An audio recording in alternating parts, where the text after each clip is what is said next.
Hello and welcome to the ADHD Fitness Podcast. This is my sister Anna. This is my brother Josh.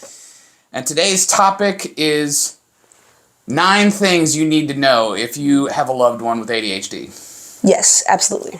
Why don't you kick it off for us? We have notes this time. Yes. Okay, so number 1. ADHD is a terrible name for it. Terrible. Yes. It does not even begin to describe what it is. Mm-hmm. It's not a deficit of attention. Right. It's a lot of things, but as far as the attention portion of it, it is attention regulation issues. Regulation. It's like you can pay attention to things, but you just can't really choose what you can pay attention to. Yeah. Which I'm sure that we all heard at some point growing up, well, why can't you focus on your homework and your chores, but you can focus on that damn video game? Exactly. Yeah. For hours at a time. It's because it's grabbing my attention and I can't really choose that. Mm-hmm. And it sounds like the problem with it is it sounds like it's an excuse. Yeah, exactly. But it's a legitimate struggle. Mm-hmm. And it is interpreted as a behavioral issue. Interpreted as a behavioral issue. But it has to do with the functioning of the prefrontal cortex in the frontal lobe of the brain and the dopamine utilization of the receptors in the frontal lobe of the brain. So what does the frontal lobe of the brain do? That's the adulting center. Adulting center of the brain. Executive function. Executive function. It's responsible for... So different doctors have kind of split it up into different numbers of functions. It's sort of like... there's a little bit of debate as over how many different functions it is. Some of it is 4 different functions, some of it's 6. But it's a network in the brain that has to sync up with the rest of the brain and accomplish certain things in conjunction with the rest of your brain, which it doesn't do that. Which is where some of that hyperactivity comes from, in that the rest of your brain is going overactive to compensate for that underactive neural network coming from the frontal lobe. So when we talk about executive functions, the first one is motivation. Mm-hmm. And again, this is where we run into a difficulty where it sounds like we're just making excuses, but we're not. It's legitimately the dopamine, the reward center of your brain is impaired. Yeah. So the motivation to do things is also impaired. It's a legitimate impairment to where I can't get moving. I have to have a long argument with myself. Yes. Which is so weird because it's I don't really understand it within myself. I just had it today where I had to go, check on my dog and this and that and I knew I had to get going, but I just couldn't motivate myself to get to the car. And so I had to talk myself into it. Yeah. I don't even understand why I can't do that. Yeah, it's the kind of the same metaphor I've used before with a car that's stuck in mud. You got to spin your wheels and you burn up a whole bunch of fuel. Yep.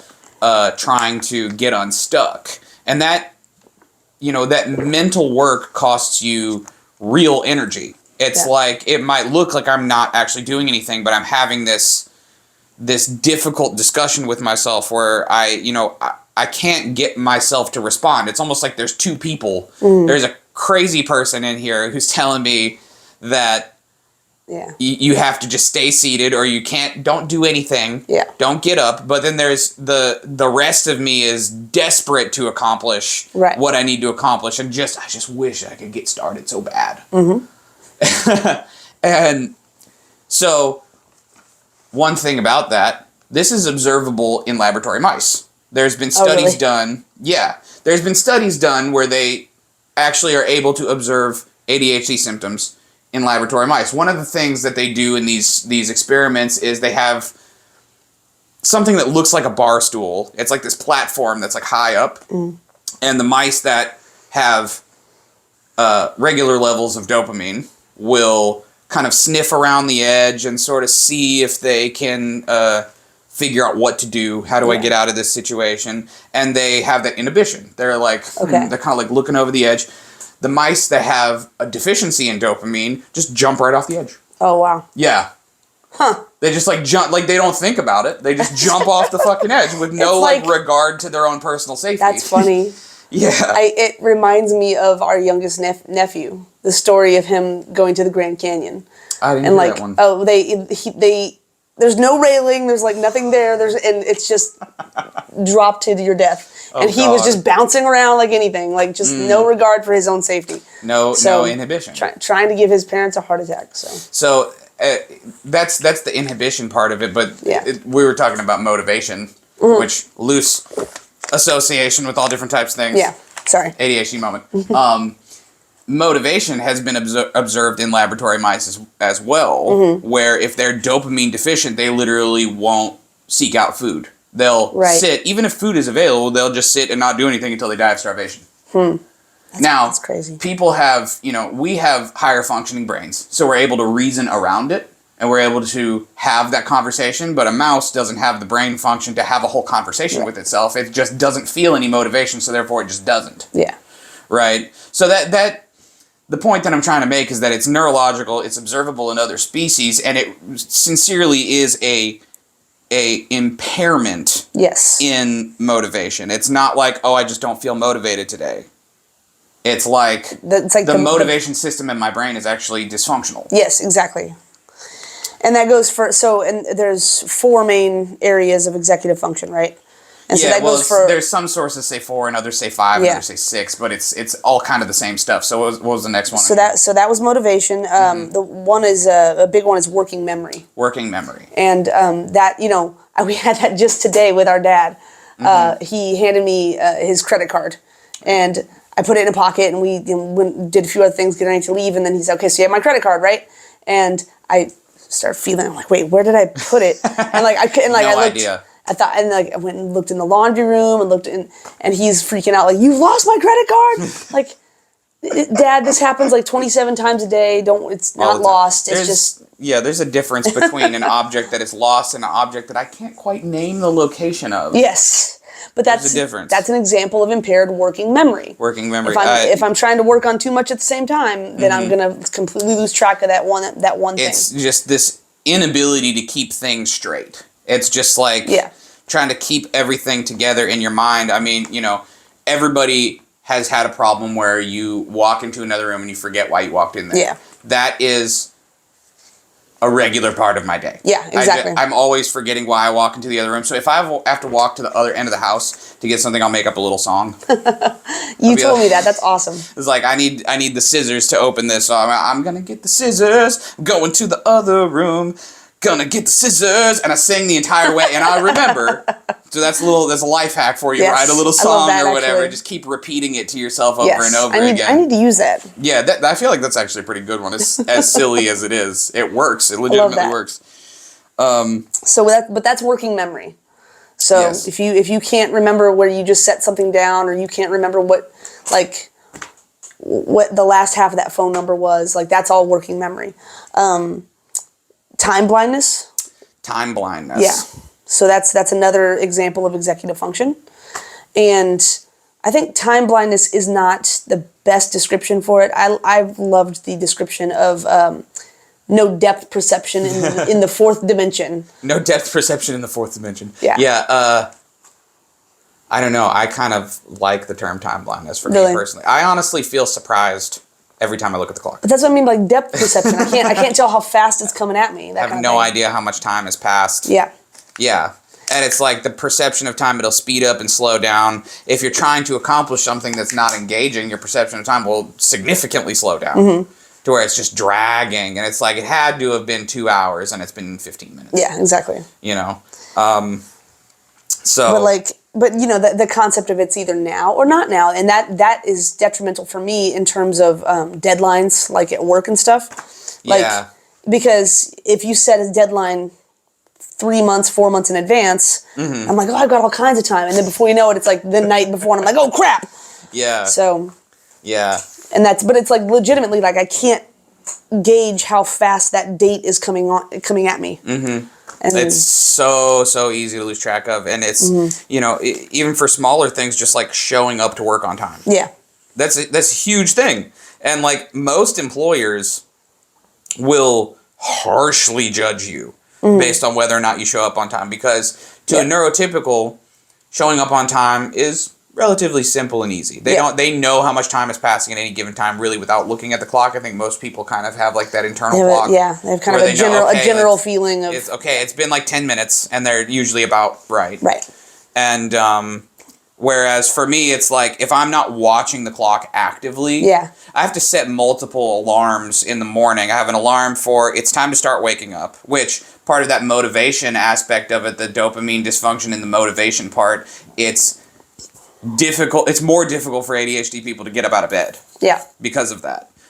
So I have to set my alarm about an hour before I'm planning on getting up, and then I have another alarm for, I should be done eating breakfast by this time, and then I have another alarm for time to be heading out the door by this time, and then and I also have to set those alarms like 10 minutes earlier. I have to pad those times because I misjudge how much time things take. I teach kids in the school district, and I have to have alarms on my phone for 10 minutes before every class period ends to make sure that I'm wrapping up the lesson on time. Yeah. So and the kids start to pick up on that, and they're like, "Oh, well, class is just about over." I'm like, "Not yet." But yeah, I have to do that, or else I will never dismiss class on time. So. Yeah. Because otherwise you're just supposed to watch the clock, right? Is there a bell? There is, but we have to start wrapping up beforehand. Okay. I see. But anyway, so you have to have everything together before the bell rings. Yeah. So we've talked about motivation, working memory, time blindness, and organization/planning. Planning, yeah. The source that I was looking at used the word reconstitution. Oh. That's much more clear. Much more clear. What the fuck is that? Organization and planning. Putting, I think it's reconstitution as in putting information together to where it's prioritized and then actionable. You're constituting the information. Sure. And that's incredibly difficult. Not only organizing your space, organizing your time, organizing your materials that you need. This is a file cabinet, but it doesn't have any filing system in it. It has a pile of paper, so I call it a pile cabinet. Yeah. It's my pile cabinet. Eventually, I'm going to tackle that paper monster, and we might even make an episode of that, me organizing my file cabinet. Yeah. I don't even know if there's anything important in there. These are supposedly important papers. That's why I got this little thing. Yeah. Was to have my important papers that I need to do things with, and I just stuck papers in it, and I don't even know what's there now. Yeah. I think this is a form that the struggle is very real. Paper monsters are the worst. Yeah. So, okay, we're still technically on number one, just executive functioning. So, ADHD is really a terrible name for this. That was our number one thing that we want people to know. Oh, we left one out. Oh, what's that? Well, maybe we didn't. Regulation of attention. Oh, well, yeah, okay. Yeah. We did talk about that. Yes. But that is one of the executive functions, regulation of attention. Yeah. And we talked about it at the beginning. Yeah, but it's not because it's not a deficit. That's the thing. It's just we have a hard time regulating it. But the point that I'm trying to make in saying that is I almost forgot to talk about attention when it's attention deficit hyperactivity disorder. Yeah, exactly. It's a horrendously named disorder. Yeah. So there's a couple of alternate names that have been thrown out which are better. Any of the alternate names are better. Yeah, I'm a big fan of executive function dysregulation disorder. Yes. That makes a lot of sense to me. Executive function dysregulation disorder. And then there was self-regulation developmental disorder, SRDD. Yeah. And it was Russell Barkley that came up with both of those, I believe. Either one of those works. Self-regulation, there's all kinds of things that go into it, more so than even just executive function. Right. Emotion is tied to it as well. So it's really difficulty in regulating any aspect of your thought and emotion. It's kind of everything is just all chaos. And it's hard to hold it down. It's like life is like I'm trying to pin down a monster and it's trying to get up and I have to keep it pinned down. Yeah, exactly. There's all kinds of metaphors for ADHD that I could use. Exactly. The other one that I thought was funny was Dave. DAVE, dopamine, attention variability, executive dysfunction. Yeah, you have to excuse me, I have Dave. I suffer from Dave.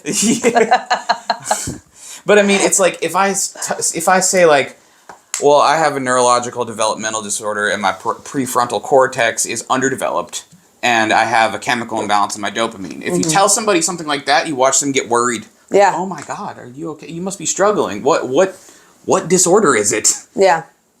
It's ADHD. Oh, whatever. Like, people are so dismissive of it. It's like, true. It's not my concern if you can't pay attention, dude. Just get your shit together. Yeah, exactly. And that's it's like worst. We talked about in our last episode, was that it's because it's like the invisible disorder. Like, it's invisible. You don't have a lot of outward cues that there's something different. And so it seems like you should just be able to get it together like anybody else. Yeah, and it's not, there's no speech impediment. There's not like a physical impairment. I'm not limping. It's not like there's nothing that you can see. Yeah. But I am struggling. I'm struggling hard because I have a neurological developmental disorder.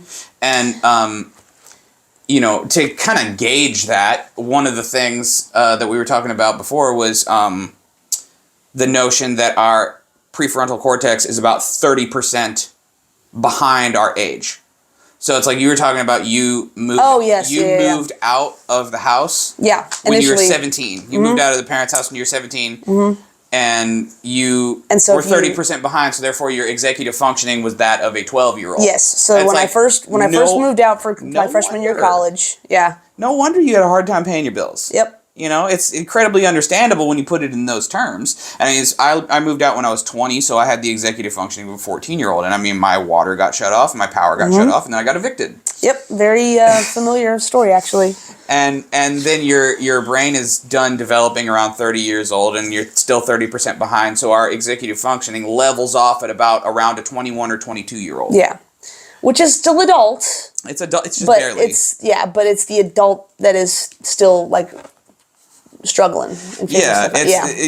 We're not. It's not fully developed, and that's the thing that people need to understand is that like there is a part of our brain that is underdeveloped and underactive. Yeah. And that's legit. And it's tangible. And again, this is the subject of this episode is things that you need to know if you have a loved one with ADHD. So please bear that in mind, that these things we wish that our loved ones would know. Yeah. That our friends and family and even coworkers would know. Yeah. So.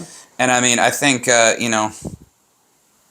we try to explain these things to people who it affects, people close to us in our lives, and they have such a hard time understanding. And it's just like, it's confusing because it's problems that everybody runs into every once in a while, but we're running into these problems 30 times a day each. Exactly. You know? And it costs so much more mental energy just to do a basic thing, just to, just to do anything that requires doing. Yep. If I have to do something, I have to rev up for it. Yeah. I have to spin my wheels and get going. But that covers that kind of covers executive functions. I hope that was a coherent explanation. Yeah, I think so. And then and we just touched on this, but the second one. So our first one is ADHD is a terrible name. It should be called something like self-regulation developmental disorder or executive function deficit disorder. Yeah, something along those lines. So that's number one. Number two is that executive function affects every aspect of our lives as adults. Yes. So that's from your home life, organizing your home, keeping doing all your chores at home, things like that. Your work, relationships, your finances. That's a huge one. Even having legal issues, right? Running into Johnny Law. Well, those types of things can be there's some alarming statistics around that. There's actually alarming statistics around ADHD, but as far as the law goes, you're 8 times as likely to end up in prison if you have ADHD. You're twice as likely to be an addict. It's double. Impulse control issues. Yeah, impulse control issues. There's impulse control. There's low frustration tolerance. I mean, if somebody keeps losing their job over and over and over again, how many people have had the thought like, fuck it, I'm going to make meth. Yeah. Or like, I'm going to sell crack. Yeah. I'm going to just be a drug dealer, or I'm going to be a pimp. Yeah. Or I'm going to do something that doesn't require me to be on time. Yeah, exactly. And also, isn't that interesting that like the stereotype of drug dealers is like a flaky guy who arrives on his own schedule? Yeah. You ever notice that? That is true. That's very true. That's like I feel like that's a pretty like widely known stereotype. Like that's like in movies and stuff. Like the drug dealer. I'm thinking of Pineapple Express. Yeah. You know, was that James Franco or whatever? Yeah. But he always had people come to his house. Yeah. So like. Yeah, I guess so. But kind of the flaky kind of that whole thing, which is ADHD stereotypes. Yeah. But adult life, so it affects, you know, you have that impulse control and low frustration tolerance, so you can get in trouble. You know, managing money, that's the ADHD tax. Yes, oh my God, that is so real. I can't save money for the life of me, dude. Me neither. It's so hard. now that I'm seeking treatment and I'm trying really hard. I am saving just the tiniest bit of money. The tiniest. But it's so, In fact, the financial aspect, when I realized that I was not able to get a good handle on my finances, no matter how hard I tried, that was when I realized I had a problem that was outside my control. Because your finances are your lifeline. That's like the most important thing. And so if you can't properly manage that, no matter how hard you try, there's something going on. And so that was one of my big wake-up calls. I was like, I need help. There's something's not right. Yeah, and that's the point that we really need to drive home is that, like, you can't get this under control no matter how hard you try. Yeah, it's not just try harder. It's not just try harder. That's not the answer. You need to be medicated. You need therapy, probably something like cognitive behavioral therapy. I'm not entirely sure. I need to look more into that. Yeah. I'm not entirely sure what all that entails. By the way, and we'll put a disclaimer at the beginning, we are not medical professionals. We are not therapists. We are not. We are just two people with ADHD having a conversation. We are on our own journey. Yes. And maybe some of what we're going through may help you. Yes. Potentially. So take that for what it's worth. Yeah. But what was I talking about? I'm ADHD mom. I'm so sorry. We're talking about treatment of ADHD. Yeah, like cognitive behavioral therapy, talk therapy, all these types of medication, cognitive behavioral therapy, or talk therapy. There's many different types of therapies. There's dialectical behavioral therapy. There's all different types of things. And then number 3, top 3, diet and exercise. Diet and exercise. Diet and exercise. Take care of the meat vehicle. Exactly, because we're talking about all these anatomical parts of the brain that are not functioning well. Yeah. If you provide nutrients to your body that are in the right ratio and from the right sources that your body can utilize properly, and you have a muscle building signal happening.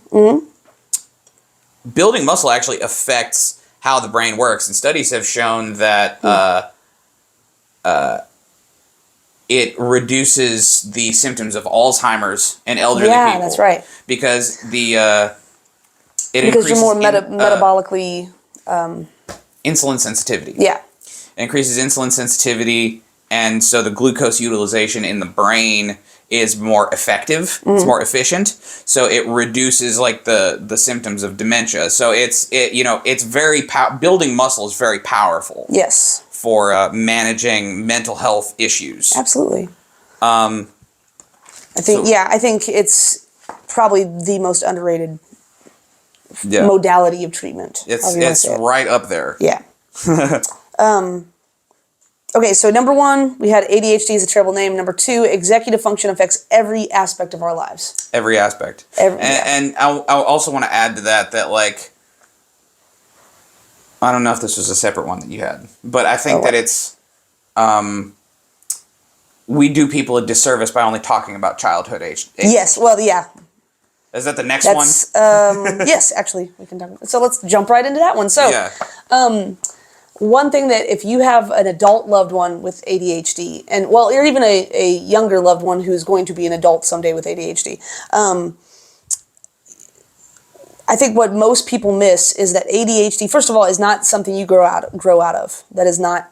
It's with you. It's part of your life. Right. I have a theory about that. Okay. my hypothesis, it's not a theory, it's a hypothesis, is that there's two different things happening when people grow out of ADHD. Is that A, they were either misdiagnosed as children, and there's something else going on that was causing an attention problem. Yeah. Which there's lots of things that can cause an attention problem. That's not the only disorder that'll cause a problem with attention. Or they're on the very like mild end of the ADHD spectrum, and they've just gotten so good at masking that it doesn't really quite affect their life in the way that it did when they were children. Like if you get to the point where your brain is fully developed, you're most of the way there. You may be still slightly impaired, but I think that there's it is a spectrum. There's different levels of severity. Yeah, for sure. But it's not something that you grow out of, though. You don't just grow out of it. It doesn't go away. Yes. Entirely. Yeah, ADHD is just as real in adults as it is in kids. And number 3 really is ADHD is, we believe, much more debilitating for adults than it is for kids. Yeah. Because, particularly if left untreated, that's a big part of it. But yeah. With kids, first of all, their parents handle pretty much all their executive functions. Right? Yeah. It's time management. Tell you they manage your time for you. They tell you when to do it, what to do.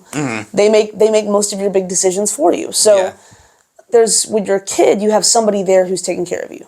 Yeah.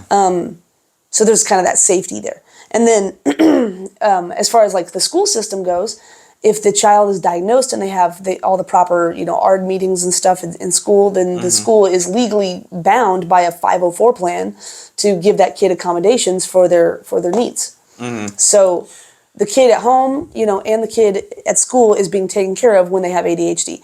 Once you get out into the real world, nobody cares. Nobody cares. It's you better be on time. As a matter of fact, it's almost the reverse. It's like a lot of people are very scared to reveal to their employer that they have ADHD, because it's like, it might be that like I'm struggling with all this stuff, and maybe it'll help my employer be more understanding if they understand the ways that I'm struggling, but maybe it's, they'll just hear ADHD and think, oh, you're unreliable. Yeah. And so it's kind of like, now you put a target on your back. Yeah. A target on your back. Yeah. And then they're just trying to get rid of you for whatever reason they can, which really wouldn't be hard if you have problems with time management. Yeah, exactly. And they just have to record a couple of instances of whatever. And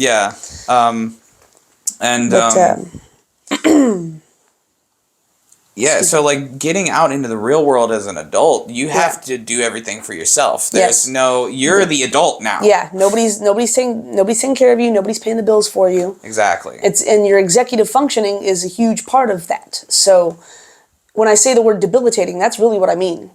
And it was seeking treatment for me and finally getting on medication, like, opened my eyes to how, like, really debilitating it is. Because I like the analogy of, medication is like glasses for your brain. Yeah. Because it just, like, it's still you, it's still your brain, but now everything's a little bit more in focus. And you can kind of focus better on what you're doing. It opened my eyes to, like, oh my gosh, I really have been very impaired. And it really did remind me the first time I actually got glasses. It's like, I can see everything. I didn't realize I was this blind. Yeah. And so, ADHD is debilitating. Because if you don't pay your taxes, the tax man doesn't care that you have ADHD. You're going to jail. Again, we're back to jail. So, 8 times as likely to go to jail. So, it's really debilitating. And if you're on the fence of whether to, or how to get your kids help, I'm not saying medication is for everybody, but it's helped me. And so, and understand that if you are the parent of an ADHD kid, that this is their future. Like, struggling with, I just bit my tongue. Struggling with paying your bills, struggling with just being successful at work and all that kind of stuff. It takes all of your effort to just stay afloat. Yep. And this is actually leading into the next one. Man, the other thing about it is just that it's neurological. It's not behavioral. Yes. And it's so hard because it's again, it's not visible. So like people think that it's excuses for behavior when really it's a struggle with getting your brain to work. Yeah. And if you want to change the symptoms, medication is probably necessary. Now that's a personal decision. Medication actually doesn't work for everybody. It's only about, I think it's like 85% or something of people respond to medication, and they'll go through every single type. They'll go through the non-stimulants and all the different stimulants, and it's not right for everybody. And everybody's some people different. It doesn't respond. Yeah. Some people are able to manage it with strategies and skills, and they don't necessarily need support. Yeah. And patience and understanding. Yeah. I have a friend who has ADHD, is chosen not to be medicated, but he's married. He has a wonderful wife who supports him and makes sure that he has everything taken care of that he needs, and that works for him. So everybody's different. Like, some people can eat a jar of peanut butter in a day, and some people will open that jar, get a sniff, and have anaphylactic shock. Anaphylactic yes. shock. Oops, wrong disorder. Yeah, it is kind of like that. Yeah, I mean, my point is everybody's different. Everybody's different. Right? Yeah. So what was your next thing? So that's ADHD is probably more debilitating for adults, more so than with kids. Yeah. The next one is we aren't lazy. Not lazy. We are not in fact, lazy is like probably the most heartbreaking thing you can call me. Lazy is a 4-letter word. Yeah.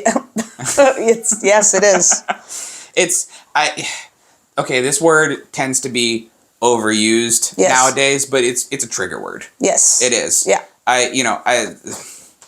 I struggle with that because it actually is like a psychological trigger for me to where I'll get very upset if you say that to my face. Yeah. And that's probably the worst thing you can say to me is because you don't know the battle I've been fighting over here silently. Yeah. And that's the hardest thing is I've just been spinning my wheels in the mud and it looks like I'm not doing anything. Yeah. That's the hardest thing about it to explain to people. Well, I don't know if that's the hardest thing. A lot of it is hard to explain. It's all hard. That's why we're doing this. Yeah, trying to explain. But oh gosh, I had something. ADHD moment. What were you saying? Spinning your wheels in the mud. Yeah. What was the thing you just read? Well, we aren't lazy. We try really hard. Yes. And it's exhausting. We are trying. Yeah. That's the thing, is that you can't just try harder. Yeah. If you are especially unmedicated, I almost said unsupervised, untreated, unsupported, unsupervised. They shouldn't leave me unsupervised. But you don't even realize how much mental and emotional and physical energy you are expending just trying to kind of keep pace with your neurotypical counterparts, you know? Like, I come home from work just exhausted, wiped out every day. Yeah. Just trying to keep up. It's not even like being super like over the top successful and all the accolades and awards. No, it's just like just keeping my job. It takes this much energy. And so we're not being lazy. We're putting forth as much effort as we possibly can. And I mean, you find your job engaging generally. I do. Yes. I'm very lucky in that regard. Built-in time off. Yes, which is very helpful. So it's kind of like, if not for that, I would have burnt out years and years ago. Trying to work a job that you're not interested in, that has no promise of any sort of time off. Yeah. There's a hard expiration date on it, because it gets to this point where I'm expending so much more energy just to maintain my executive functioning. Yeah. Just to maintain this working memory and my time management and my organization. It takes so much more energy for me to do that I become burnt out very quickly. And once I become burnt out, my mental health starts to tank, and it's not sustainable. That's the problem, is that you just can't keep going. And it's like, if you keep pressing on, burnout is like your brain goes on strike. Yeah. Basically. It's like your brain just says, we're not going to work under these conditions. And your executive functioning just completely leaves. Yeah. And then the motivation tanks, and either your job performance suffers and you get fired, or it just gets to be too much to where you can't take it anymore and then you quit. Yeah. And so this is like the profoundness of how much it affects people's lives. As an adult with ADHD, you it's your livelihood. And not only that, it's maintaining relationships. You know, people who don't understand people don't understand your struggles, and even people who do understand your struggles or still might get frustrated. Yeah. And I mean, I went for years not understanding my own struggle. Yeah. And so how do you communicate that to a partner? You know, like, well, what's wrong with you? I don't know. Not a day goes by I don't ask myself the same question. Exactly. What is that from? That's from something. I forget. Yeah, man. But it's the truth. It's crazy. And yeah, so we try very hard. We are not lazy. We're putting forth as much effort as we possibly can. So I got another one. Okay. It's the #1 most researched and peer-reviewed mental health condition ever at all. It's the most researched and understood mental health condition. So think about all these mental health conditions that you know all about: schizophrenia, autism, depression, anxiety, obsessive compulsive disorder, oppositional defiance disorder. Yeah. There's all these different mental disorders. This is the one that is the most understood by mental health professionals. First written about in what, 1798? That's right. Yeah, that's right. 1798. 1798. It don't want to brag. We watched a video earlier. It had a different name back then. But it was, they referred to it as a disease of attention. Yes. And so it's been documented in the medical literature for, how much time is that? Over 200 years. Yeah. 222 years. Something like that. Yeah. And it wasn't until, I believe it was 1976 that it was called attention deficit disorder. Yeah. Which is still a terrible name. It used to be called minimal brain damage. Makes you feel good. And then they changed that to minimal brain dysfunction, because it's not actually damage, it's a dysfunction. The thing about the sad thing about what you just said, that ADHD is the most widely researched topic. Yeah. It's also one of the least understood by the general public. Yeah. It's like the scientific community has all this data and research on it, but the general public still just kind of doesn't understand what it actually is. There's tons of research that's been done about how it works and what's going on in the brain and how medications help and like the safety and the efficacy of these medications and, you know, how we need them to function as adults to show up to work and pay our bills and just to function as humans in society. We have to do all these things. And yet we still somehow, in this day and age, it's been hundreds of years of talking about this disorder, and people still, say that we use these medications to like brainwash children into behaving. Yeah, which is ridiculous. It's not anything like that at all. It's that like these children, it's not behavioral. It's not behavioral. It's neurological. It's neurological. Yeah. So the brain needs stimulation in order to get these underactive parts of the brain rolling. Yeah. Exactly. And it can bring you up to baseline, or almost. Yeah, and like we said, everybody's different. You know, some people are allergic to peanuts. Some people can have a jar of peanut butter. Yeah. And I've eaten a jar of peanut butter. Yeah. I can eat a lot of peanut butter in one go. In the same way, you know, the medication might not be the best choice for everybody. You know, and it's up to you and your physician, right? But yeah, all I can say is I can't believe that it took me this long in my life to actually get it and to be, to be seeking treatment. And I'm filled with a lot of anger because Mom took me to a doctor when I was like in fourth grade. And she, because I was nuts, bouncing off the walls and stuff. Yeah. And his exact words were, well, it doesn't seem to affect her learning, so don't worry about it.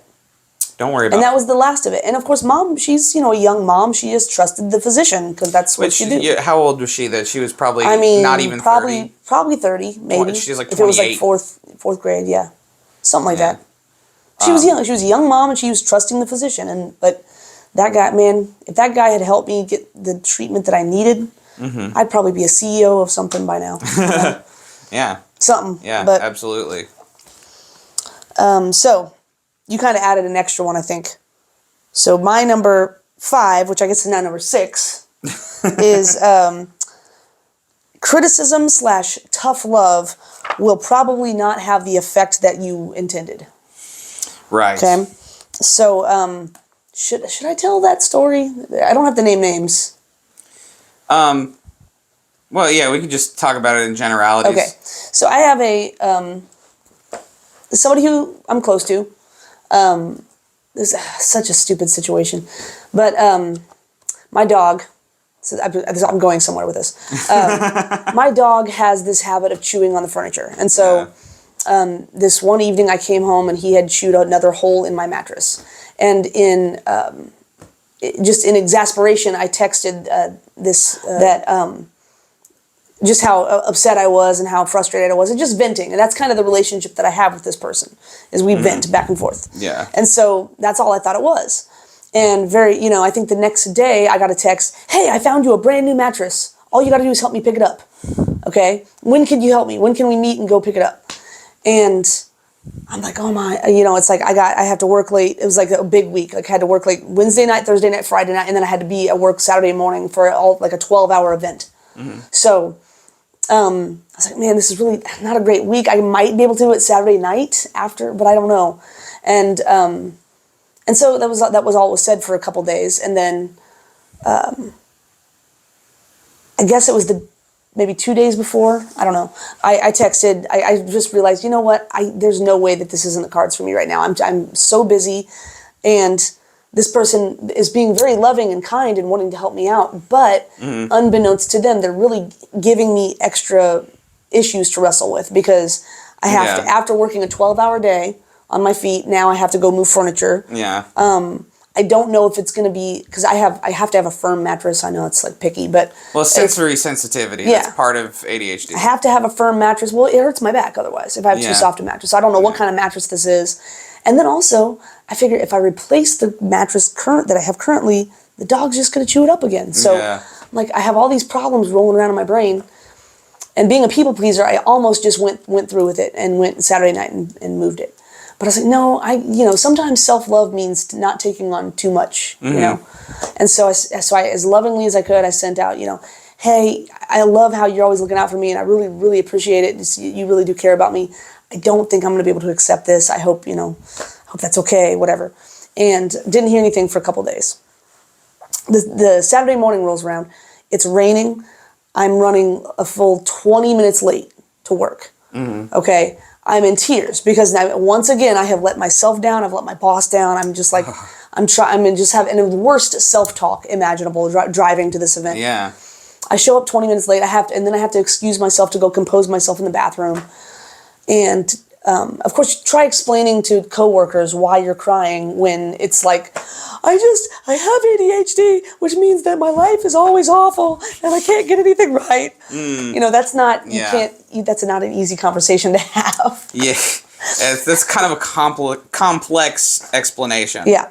And so but in all, I joke, but like, I was at a very low point that morning. Like, I was, I don't want to sound overly dramatic, but I was in a dark place. I was having some dark thoughts, not like dark, but I was very, very low. Yeah. And that was the morning that I received a text message. I assume it was trying to be tough love. Like, you need to get your shit together. I care about you, that kind of thing. But which that might work for a neurotypical. Yeah. A lot of people respond to that. Like, a lot of people can just shake that off and just be like, oh, you know what? They're right. I'm gonna get my shit together, and I'm gonna do it. Yep. And like, for us, we've been trying to do it this whole time. Yeah, exactly. And it's like trying to deal with the level of overwhelm with everything. You have multiple things going on. You get very easily overwhelmed. Yeah. Which we'll touch on that in a second. But it's just, sometimes it seems like things that shouldn't be a problem are because of the way that we respond to it. And it's not our fault that we respond to things in that way. Yeah. But like a tough love response when you're already that upset, you're already overwhelmed, is going to have the reverse outcome that you want. It's just going to make the situation worse. Yep. Yeah, and so I guess I don't have to get into too much detail about what was said, but essentially that, I'm a problem finder and basically don't come crying to them anymore. That was the message, Yeah. And I was like, man, it was harsh. It was more harsh than that, to be honest. It really hurt my feelings. And the thing is, and this gets into the whole emotional regulation issues, rejection dysphoria, rejection that was dysphoria. The next one that I was gonna go on. Yeah, it's when you're already in a low place, you already have this, and actually one of my next ones is about negative self-talk. But when you're already super low and you already feel like a failure, and then you're having the worst day, and you're late to work and everything else, and then you essentially have somebody who you care a lot about confirming that you're compounding upon your already negative self-talk. They're confirming that you failed. You're a failure. I want to say another F word, but I'm going to resist that. But, and so you have somebody that loves you that kind of confirms that in your head. It's really, really hurtful. It's tough. I would, and it took me a minute to get over that because it was not. Yeah. It was not the kind of support I needed in that moment. So, tough love and criticism will not always have the effect that you might want it to have. Yeah. So. And that kind of leads into the next one that I was going to talk about, which is there is another aspect of ADHD which kind of doesn't fall under emotion, there's another aspect of ADHD which doesn't fall under executive dysfunction. Mm-hmm. It falls under emotional dysregulation. Okay. This is kind of a different aspect of the brain, but these networks in your brain are connected. And this is why I like the name self-regulation developmental disorder, because it kind of encompasses all of that. Like, emotion is attached to everything you do, whether it's, whether the emotion is bland or is extraordinarily intense. Every thought that you make, every decision that you make, the emotions are attached to it. So if you can't regulate your thoughts, you also can't regulate your emotion. Yeah. That makes sense. So trying to talk yourself down to an appropriate and emotional response oftentimes is impossible. It's like something like that happens where you become upset and then you can't shrug it off. You're like incapable of it. It's like... Yes, I've experienced that a lot. Yeah, it's I tend to dwell on things, and I don't want to. I keep telling myself, it's not that big a deal. Yeah. It's not that big a deal. Yep. But it doesn't get rid of the emotion. It doesn't make the emotion go away. Like, the emotion persists. Mm-hmm. We were talking earlier. I was ruminating. I was ruminating. Kind of thought spiraling. Yes. And I tried to turn on some music and stuff to try to get myself out of it. But that's a hard thing because we dwell on things and we can't shake that feeling. Yes. And that also plays directly into rejection sensitivity. Mm-hmm. I think that, that has to do with childhood trauma because, it's traumatic. It's inherently traumatic to be neurodivergent, be it, ADHD or autistic or any other type of way that your brain is working differently than the average person. Mm. You're going to be corrected so much more than anybody else. And I think you're corrected for the way your brain works. I think I saw it, what was the number? It was like you're corrected like 20,000 more times than your peers by the age of 12. Yeah. So it's like... Makes sense. Everyone around you, the teachers, your parents, the other students, your peers are all telling you that you're not doing well enough, and then that turns into I'm not doing well enough, and then that negative talk kind of snowballs throughout your life to where it becomes, it starts to become more harsh than just I'm not doing well enough. It starts to become I'm not good enough, I'm not enough. And this is my next one. Are you kind of going into negative self-talk?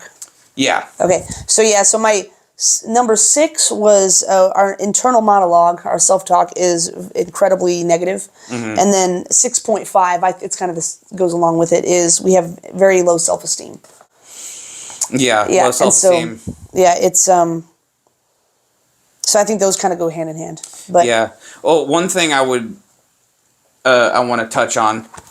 One thing that happened when I was a kid. So I was actually a straight A student up until the 4th grade. Preschool, I don't know if they gave grades in preschool, but for as long as smiley face or something, whatever, as long as I could remember, up until 4th grade, I got all A's, all the best of everything. Yes. And I think it's because like I was intelligent enough to just absorb the information at that age, and also the information is not complex enough to where I need to do a whole lot of memorization and like working memory type stuff. Sure. Yeah. But I also had I had sort of intuitive coping mechanisms. Yeah. That I didn't even know that I didn't even know that I had ADHD. I didn't know that I was doing it because of that. I didn't know that I needed a coping mechanism. Yeah. But it was just that in the 4th grade, I drew a lot of pictures. I would draw pictures in class. And I was actually somewhat emotionally invested in the pictures. I felt like I was an artist and this was my art. It wasn't just like doodles, you know. But in class, you know, I was getting straight A's. I was turning in all my assignments, maybe not always on time, but I was turning them all in on time enough to not really get a whole lot of points docked. I wasn't bothering the other students, which is enormous for an ADHD kid. Yeah. I wasn't like bouncing off the walls and like distracting the other students. You were essentially, you kind of were fidgeting. Like it's... Yeah. Right. It's like fidget toys. Like I got, I did that to a less, well, not even to a I did that too. Tie-dye koala bear. But the thing about it was it goes along with the current theory of it. Like they give kids fidget toys to give them a little bit of extra sensory input so that they can process the information, like give their brain something else to latch onto to help process. And the teacher would call on me very harshly because she was 100% sure that I wasn't listening. She'd be like, Josh, what did I just say? And I would be like, I would repeat the last like 4 sentences. Like I would say like everything that she just said, almost like verbatim, to the point where it was like word for word. Yeah. And like I could see the embarrassment on her face because I just like undermined her authority in front of the class, which was not my intention. It was just like, no, I was listening, you know. But I didn't see it that way. But she saw that as like disrespect. Like I just like undermined her authority, even though I was listening. I wasn't bothering the other kids. I was getting good grades. I just happened to also be drawing a picture. Yeah.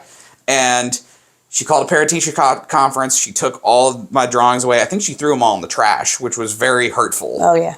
Because it was, you know... You worked on those. That was part of you, It was like I had an emotional attachment to these drawings. Yeah. And... I get it. You know, that probably hurt more because of the emotional dysregulation as well. Yep. And... then, like, they drilled it into my head, this is unacceptable behavior. Unacceptable, unacceptable, unacceptable, even though... Your coping mechanism is unacceptable. My coping mechanism is unacceptable. The way I'm processing information is unacceptable. The way my brain works is unacceptable. Regardless of the fact that I'm meeting all of their expectations, I'm still not doing well enough. Yeah. And so, after that, I couldn't do anything. I had to just... look at the teacher, and at that point, I lost the ability to regulate my attention. It was like they took away my coping mechanism, and then I couldn't absorb anything that she was saying after that. Yeah. And then that was the first time I got a grade lower than an A, and then my grades dropped steadily up until the end of high school, where I was failing some classes in high school. And it was just like and that was only the first instance of that, but they kept taking away my coping mechanisms. Yeah. And it was just like, you keep getting told over and over again that the way that you're doing things is not right. You're a bad kid. This is bad, unacceptable behavior, and you internalize all of that. That I'm bad. I'm bad. So, like, processing information differently than everybody else has an inherent trauma attached to it. Yep. Because there's no way around that unless you go to, like a special school, or like maybe a Montessori school might have like accommodations that are helpful. But it's, that feeds into that negative self-talk. And then when if somebody tries to give you that tough love, it's like, I've been telling myself for the past 30 years that I suck, dude. You don't have to tell me. Yeah. You don't have to tell me. But it hurts that people, like, when somebody says something like that, and it's confirming what you're telling yourself. Yeah. Yeah, that's the hurtful part of it. And it's like the sad part of it is if I had ADHD as a explanation at the time, maybe I wouldn't have internalized all that. But I didn't have any other explanations. I didn't have any other explanations for why I was behaving this way. So I was like, oh, I must be a shitty kid. I must suck. I don't know. Yeah, I don't have any other explanation. And that is the 180-degree reverse of what, most people think ADHD is, oh, they just need more discipline. Right. Just more discipline. No. What we need is patience. Patience and understanding. Yeah. Is what we need. Yeah, exactly. And you know what I realized when you were talking about how they took away and you just had to sit there and stare? Mm-hmm. As you were saying that, I kind of realized that, oh my God, when I have to really look like I'm paying attention, that's when I'm paying attention the least. Yes. Because I'm so focused on looking like I'm paying attention. Exactly. I'm more focused on that than I am what's actually happening. Yes. It's so I'm like acting. It's I'm focused. I am a normal human. I will sit here and act like a normal human. Human. And then they call me and I'm like, what? Yeah. Where it's like, if you just let me doodle, I'll repeat everything that you just said. Exactly. And that the other thing that sucks about that is that like they kind of drilled it into my head that these coping mechanisms are unacceptable, and I kind of don't really have any left. I'm trying to unlearn that and relearn new coping mechanisms. Yeah. And that's a whole bunch of extra steps that I shouldn't have had to go through. But I mean, it is what it is. We're here to deal with it now. Exactly. That's what we're doing. Yep. And the other aspect of that was, so we have a very negative inner self-talk, which I'm working on, by the way, working on it. Yeah. And along with that is low self-esteem. When you're met with failure in so many aspects of your life, you can't not have low self-esteem. The only thing that gives you self-esteem is self-effectiveness. Exactly. If you're able to go out and accomplish what you set out to accomplish, which I have. I've accomplished some things. Yeah.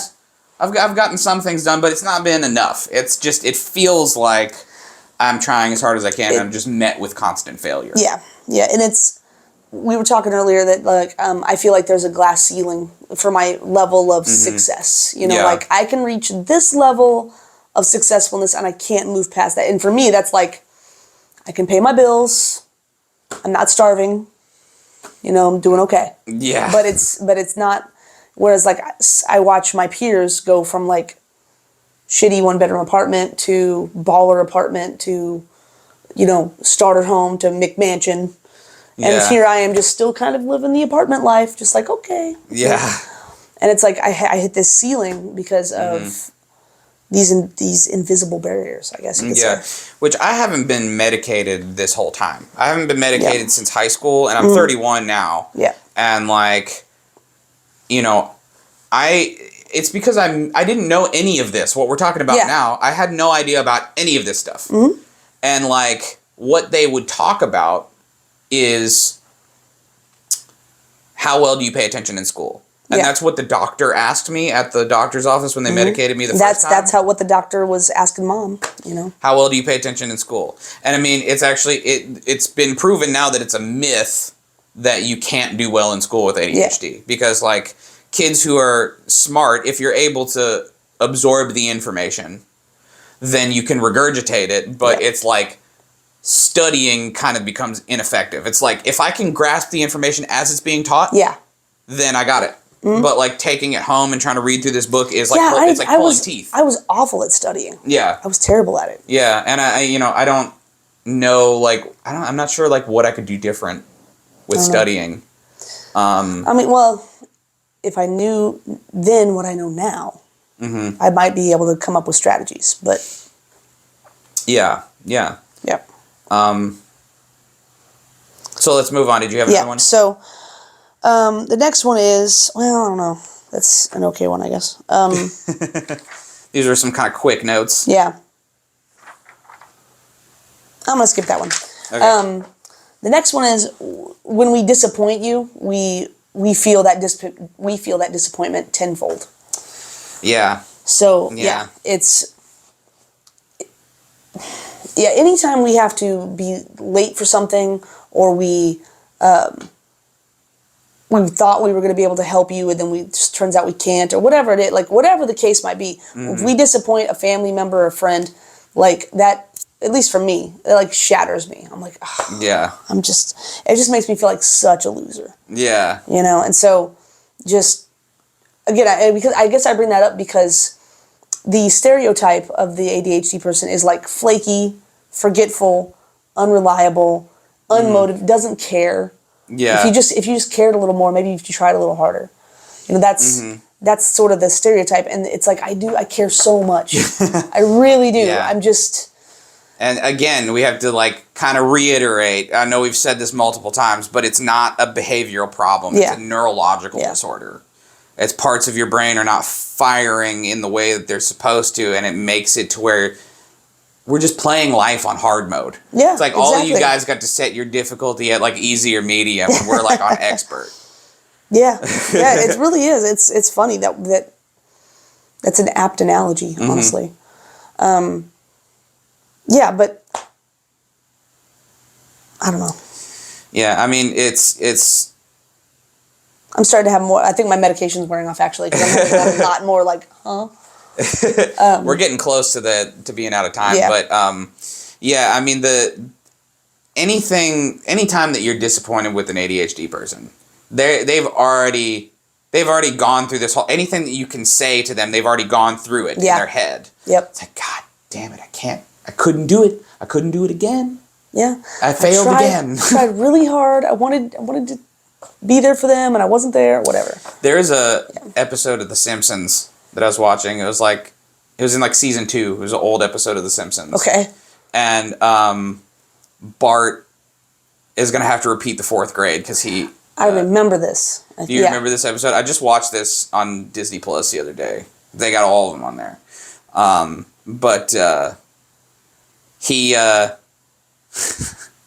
he can't focus, and when he sits down to study, he's like looking at the page, and he can't, and he starts slapping himself. He's like, "Focus, man, focus!" And he keeps doing that, and then like he goes into this whole like dream sequence where he's like talking to the founding fathers, but it's a snow day, and then the founding fathers start throwing snowballs at each other, and he can't stay in it no matter what he does, and then he goes and takes the test. Yeah. And he gets 1 point below a D.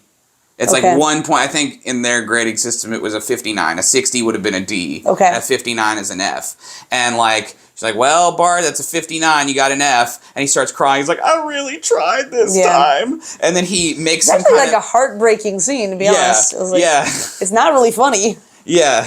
It is. No, that like the whole episode tugged at my heartstrings because it was a really accurate depiction of ADHD. And then he like said something about he recalled some of the information. He's like, "It's just like it happened in 1794," and he like said some like obscure historical fact that was like really in depth that he just pulled that information out, and the teacher was like, "Wait, what? You knew that? Yeah. You know the material?" And then she gave him 1 extra point. He was like, "I got a D-. I passed the 4th grade." Hashtag relatable, man. He didn't repeat the 4th grade, but it was like that. Like when Bart is like freaking out, "I really tried this time." Mm-hmm. I was like, "Oh my God, Bart Simpson is gonna make me cry." Yeah. And it's just it's that's how it is. It's every day. It's a constant struggle. Yep.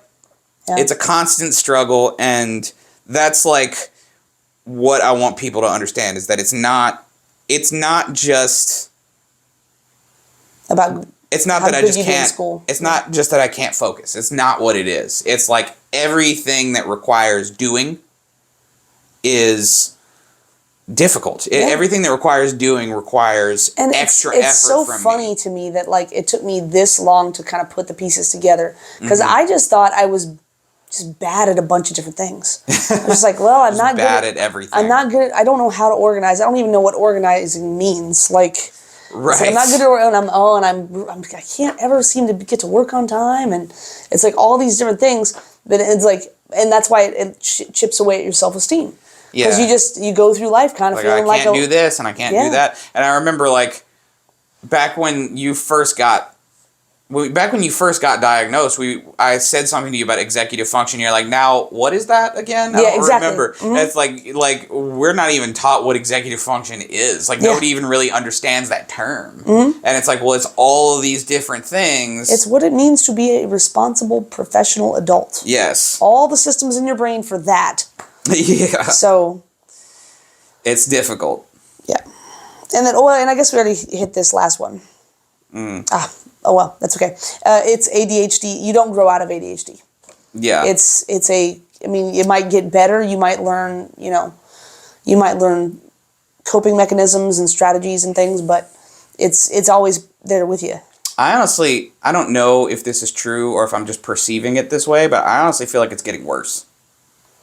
I don't know. For you personally? For me personally. Okay. Yeah. I don't know. Yeah. Well, I mean, as with the majority of people who have ADHD, I've had problems with substances, particularly alcohol. Mm. And I think, like, I quit drinking, so, like, maybe now I'm just having to sit and be present. Okay. And so maybe I'm noticing it a lot more, and maybe that's why entirely possible. It seems like it's getting worse. Maybe that's what it is, but it could also be that it just actually does get worse. Yeah. I feel I've felt that way a lot lately, honestly. Mm. Like, it's just, maybe it's like Venus is in line with whatever, Jupiter, I don't know. The Mercury is on the Gatorade. Retrograde, whatever. Oh.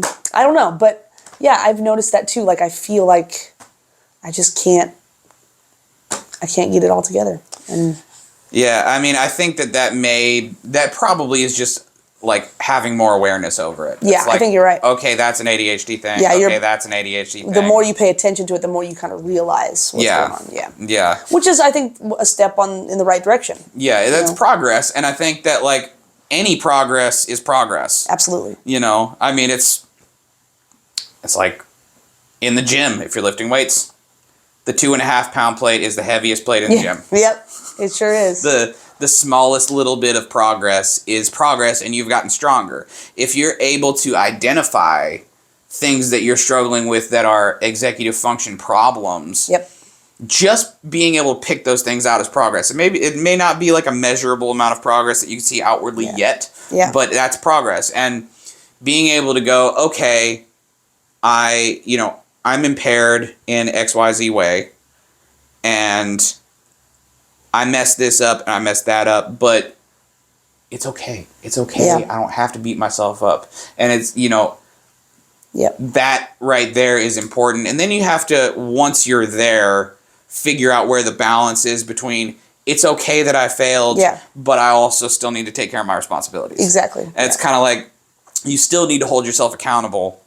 And there, in a lot of ways, there needs to be more accountability. There almost has to be like an artificial accountability, to where, like, if I have to do something that needs to be broken down into chunks, I have to hold myself accountable for each little chunk. Okay, that makes sense. You know what I'm saying? If I'm going to write like a book or whatever, if I'm going to write a novel, you got to break it down into little chapters. Not even a chapter, a paragraph, a page. Or whatever, a small digestible chunk, and then I have to say, my deadline for this little digestible chunk that I've broken down is this day, and then you get it done, and then you're by breaking it down, giving yourself more accountability for these smaller things. It'll add up, but at the same time, there's that balance between that and self-forgiveness and self-compassion, and being like, it's okay that I messed up. It's totally okay. Well, if you're taking it in terms of, if your mindset is that of growth. Yes. Right? If you are trying to become better than you were yesterday, you're trying to heal, you're trying to improve, then you should also have that compassion for yourself. Mm-hmm. It's like, okay, you messed this up today, so how, we can fix it tomorrow. What are we going to do tomorrow to fix it? That's a growth mindset. As opposed to, I suck. I'm the worst. God, I screwed it up again.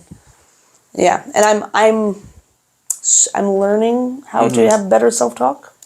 Yeah, it's a process. It's a process, and we all have to. You have to fight it. You have to, like, actively challenge that and be like, okay, wait. Yeah. Why? Who is that's talking? Yeah. Is that me, or is that my 4th grade teacher that's talking right now? Exactly. Yeah. I think that's kind of where that, like, cognitive behavioral therapy comes in. Mm-hmm. It's like challenging that those ideas that you have about yourself and unlearning these sorts of responses that you haven't built like a healthy mechanism around. Yeah. You have to unlearn that and then realize, okay, there's ways that I can hold myself accountable, but it's not going to be the ways that everybody else does it. Right. I have to do things in a different way. My system of laundry is going to be it's going to have to be different than everybody else's. Yep. I'm thinking of something with like hampers that are divided. They make divided hampers. Yeah. I was thinking like shirts, pants, socks, and towels, and like separate it as I'm getting undressed. So the sorting of the laundry is done before I've washed my laundry, which seems totally backwards. But that makes sense. Yeah. But it's like if I just wash a load of pants, and that the pants got sorted as I took them off. Yeah. I put it in the pants bin. That's actually brilliant, dude. It seems crazy. It seems like, why the fuck would you have to do that? Yeah. But it works. Yeah, it's creative solutions to weird problems. Yeah. And that is one. Okay, so this episode has been pretty negative in terms of like. Yeah. But it's mostly about our struggles. Yes.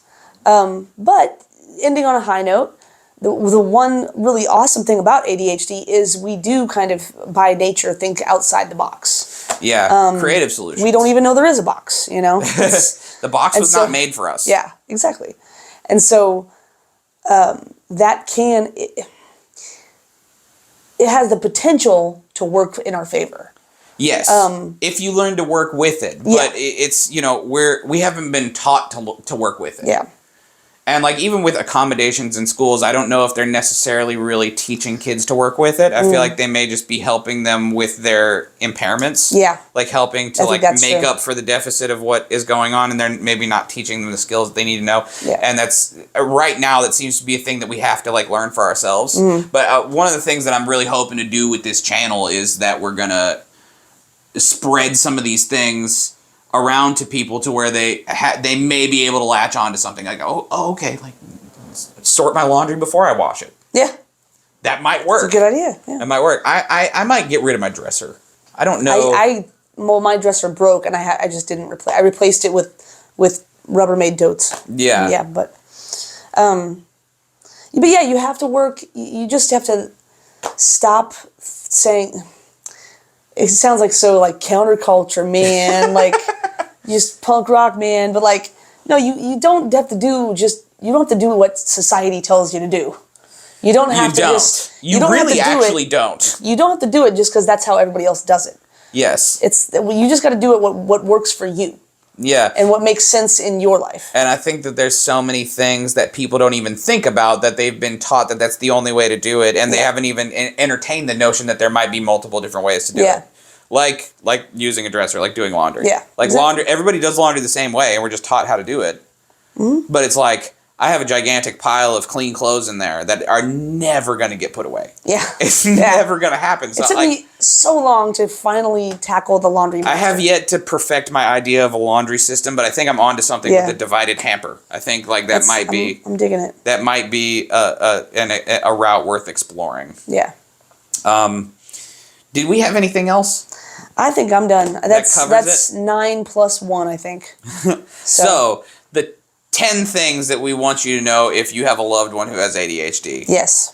It really boils down to it's fucking hard and we're trying. Yes. We're really trying.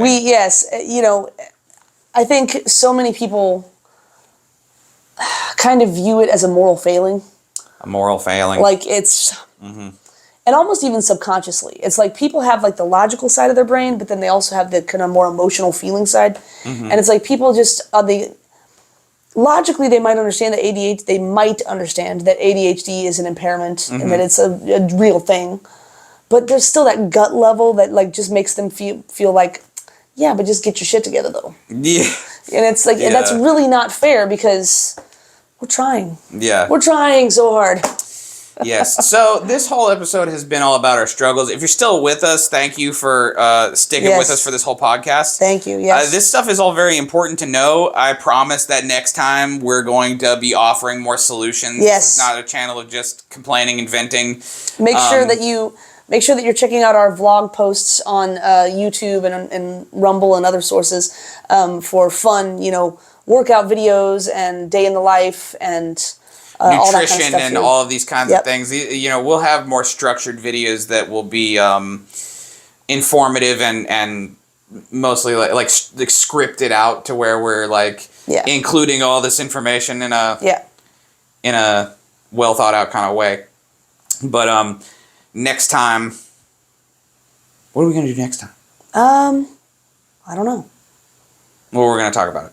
Yes. Anyway, if you like ADHD fitness, like, comment, subscribe, hit the little bell icon so you never miss a video. Thanks. See you in the next one.